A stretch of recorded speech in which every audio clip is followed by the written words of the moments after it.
She instilled love and care and sharing, and I think I would call the word belief. She instilled that belief in me, myself. Response was, but guess what I did? Because I made that promise and because I know that was within me, that flame, I didn't take no for an answer. I said, why not? I mean, that's all I didn't ask why not, but that was what was in my heart, in my mind, and my soul. I said, this is a promise I want to keep, not just because I promised my mom, because that's the origin of my soul, to serve. You see, I've always known that my purpose was to serve, and this was just one strategy I was taking, to be the doctor. There are many other strategies people can take to serve. I just took this strategy, and when I did that, I almost starved for a week till they said yes. And so what inspired me and my influences in the path of giving was, I would say, my mom. I mean, my mom had studied only like till 3rd grade. She was very loving, caring, very sensitive. I mean, she was very sensitive. But all I have seen her do is give, She wouldn't have, but she would give.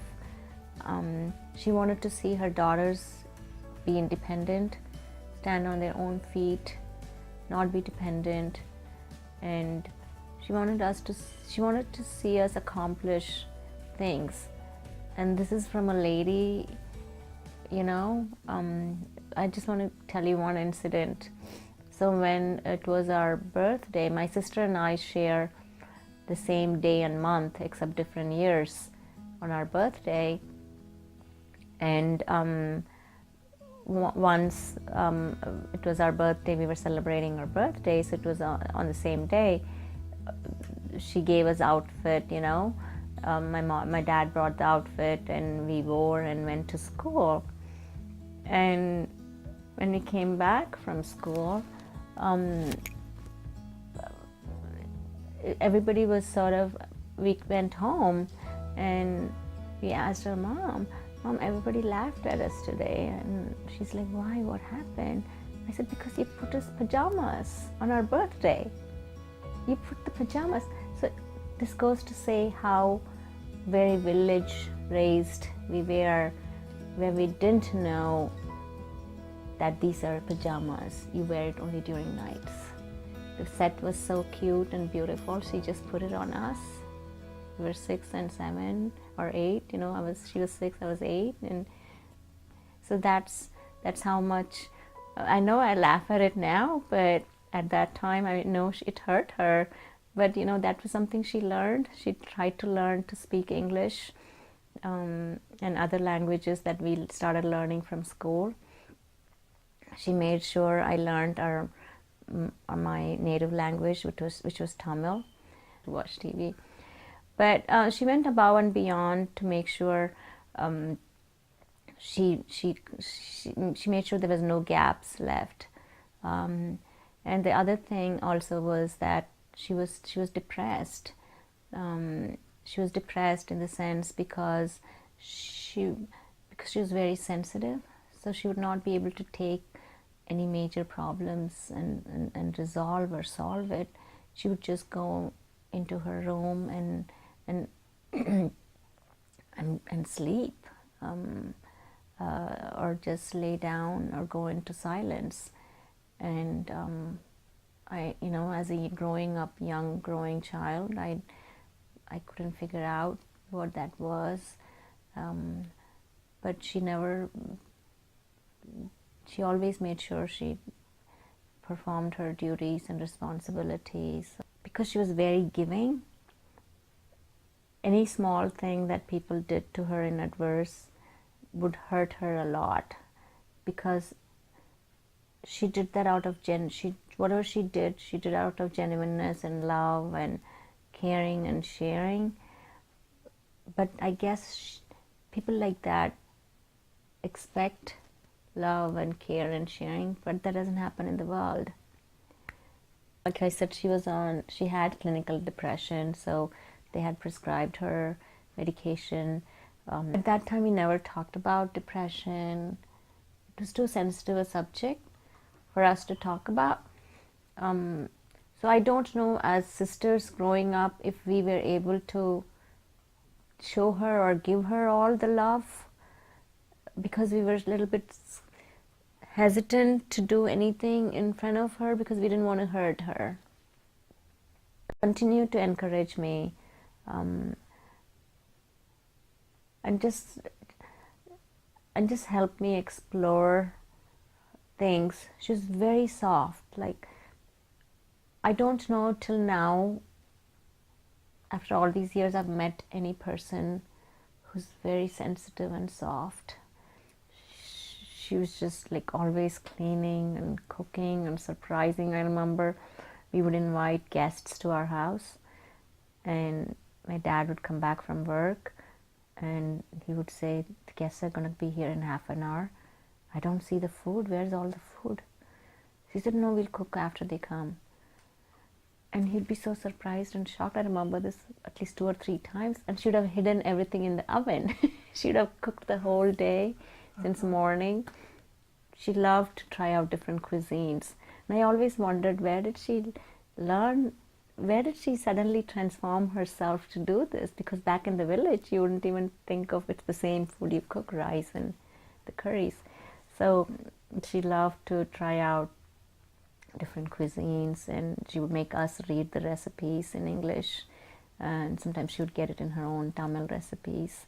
And so yeah, at least 6 to 7 dishes would be hidden in the oven, and she would take it out and bring it and surprise all of us. And when I know things exist, I want it to be shared. I don't see any turf. I just feel we can help, we can resolve, just like globally, we can resolve every problem. The poverty can be eliminated if only we shared and cared, because the resources are there. It's just that we've not put it together, and we've not thought about solving others' issues. It's just about me, myself. I have to have a home, I have to have a car, I have to have a job, I have to have this, I have to have this. We pass by people who are starving or don't have food every day, and there's plenty of food available. Waste food. So globally, we haven't, even within US and even outside, we haven't thought about how we can resolve some social problems that can be resolved, because it's not been a priority. So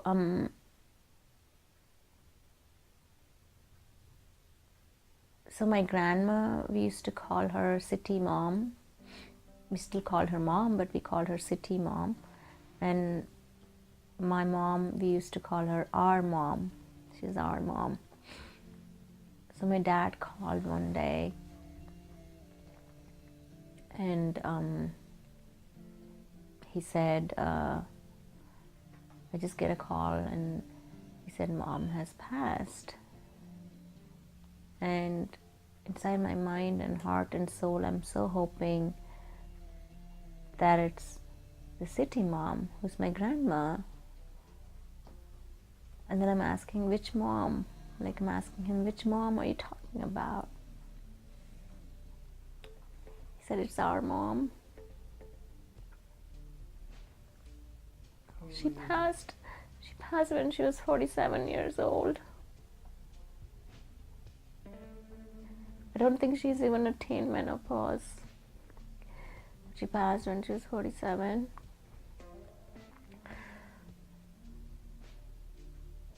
And she had overdosed.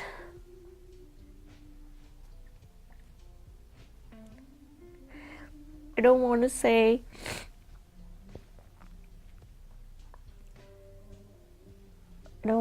she committed suicide, but she just overdosed and didn't want to be a burden for anybody in this world. She left us.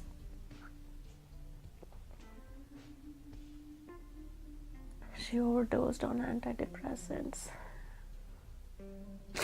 And she did this exactly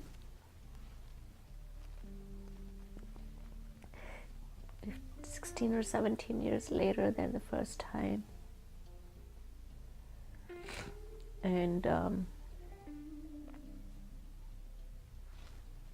my life hasn't been the same since then.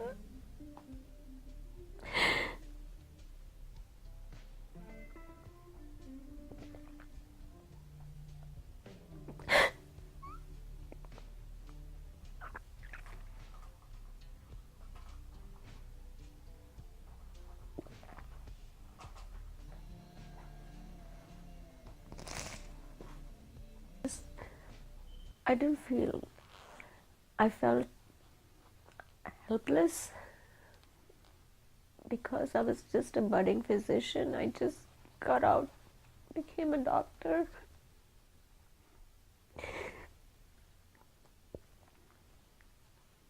And just felt that maybe I didn't give her enough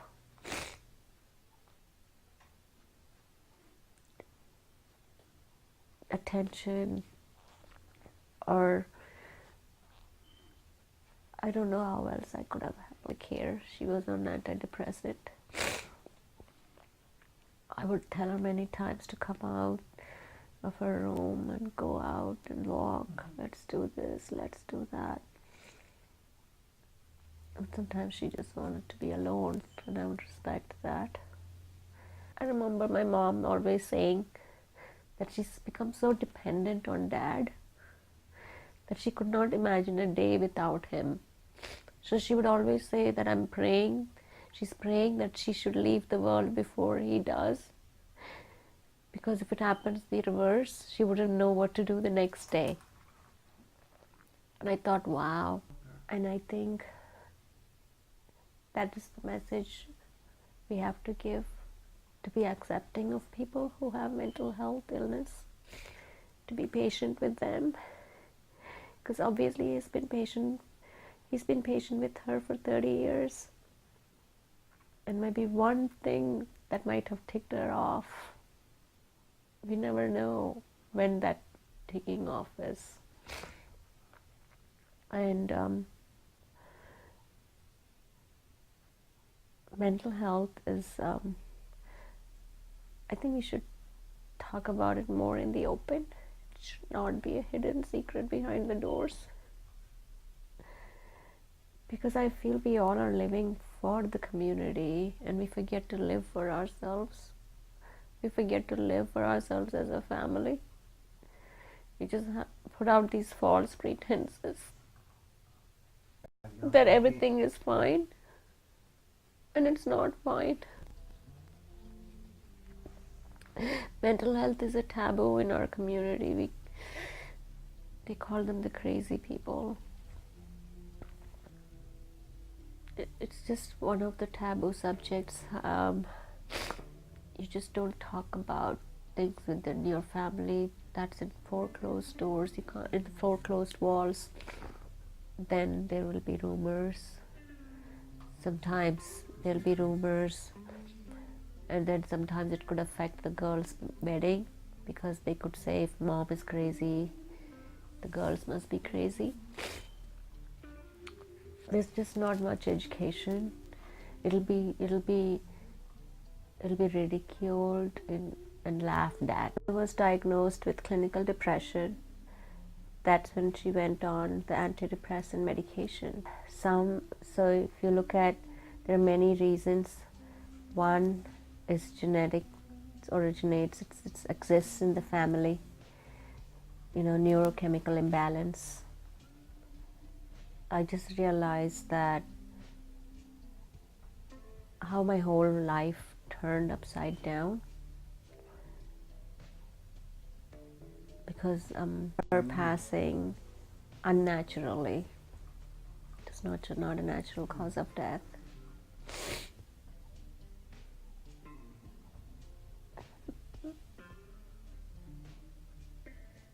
Mental health.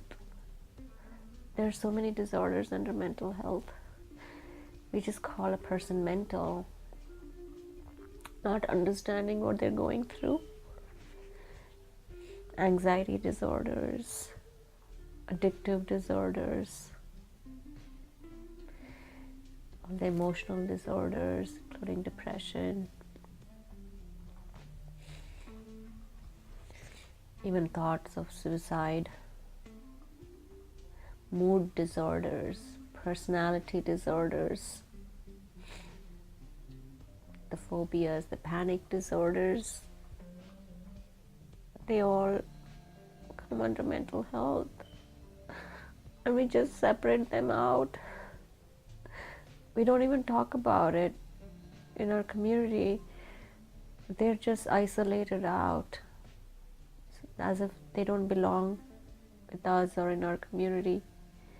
Sometimes because they don't feel belonged, it affects them and impacts them a lot more. So if the society and community was more accepting and provided that cushion and the support that the affected family needs. So had I known then what I know now, how would I have acted differently then? Is I would have spent more time with her. I would have been more accepting and been listening and allowing her to talk and listen, which I didn't see happen much because she was sleeping and I wouldn't want to disturb her. I'd have made sure I kept in touch with her every day. And that sort of shook me from the roots of my belief. And I said, I'm going to help every human being. I'm going to believe in human beings because they are the ones who can change and help a fellow citizen or a fellow human being. So I started putting my faith and efforts in helping others. Her passing really started me to think deep into what I wanted to do, why I'm here, what can I do for others who don't have a voice, because she really didn't have a voice. And I don't know if I was too young to be her voice at that time. People wouldn't listen. So I decided I want to be the voice for the voiceless, not just mental health, but for people in poverty, for kids who are abused. I just can't stand injustice. What can I do? What can I do? It's just very hard for me to be content in a day because there's so much to be done and I'm only able to do this much. Yes, and happy today and sad tomorrow, because that's the course of depression. Growing up now, I couldn't blame her. I shouldn't have blamed her even if I did when I was a child. We've not achieved all the successes that this world needs.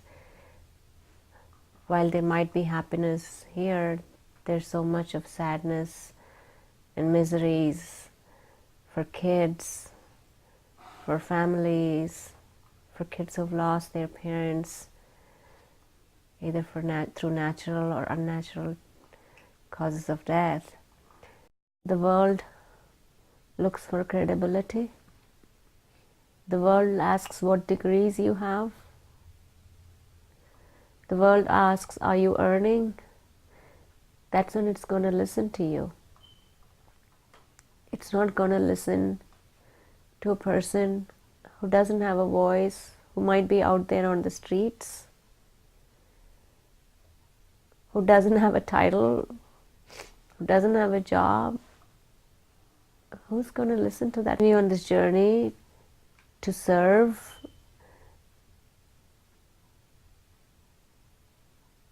and begin to search, look for humanity, search for myself through others. Gandhi really said, in order to find yourself, immerse yourself in service of others.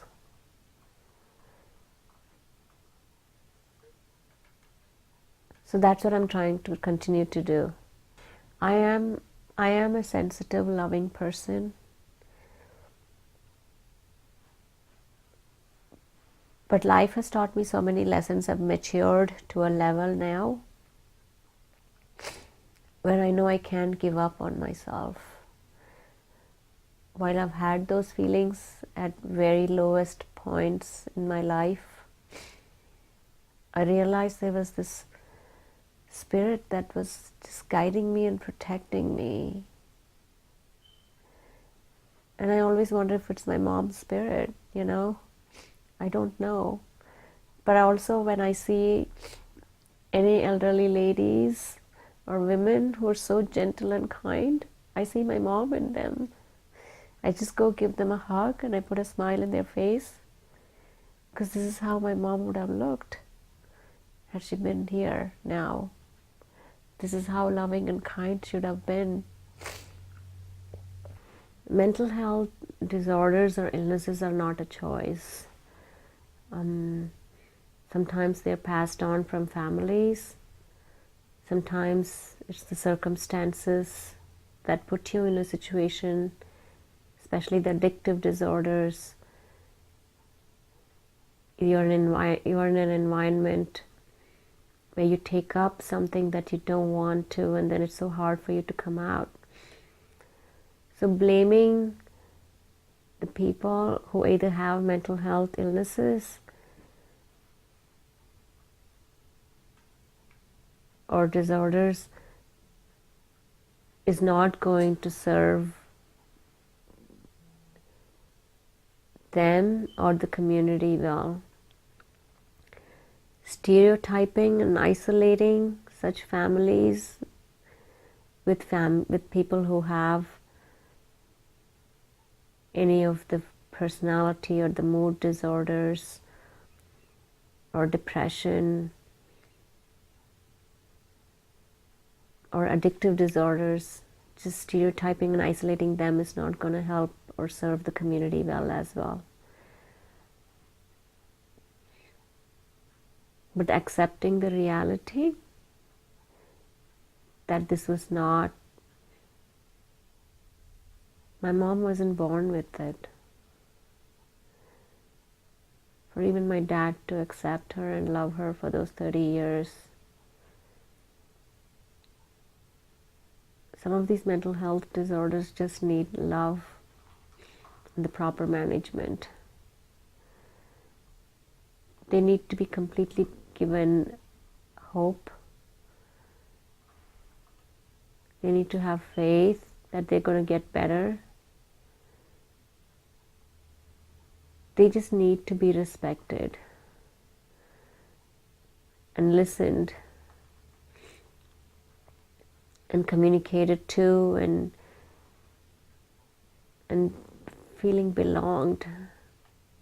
We're forgetting what all the great leaders of this world taught us in centuries and centuries before. All the great leaders of all religion taught us to love and to share and to understand and care, and when someone is falling, to lift them up.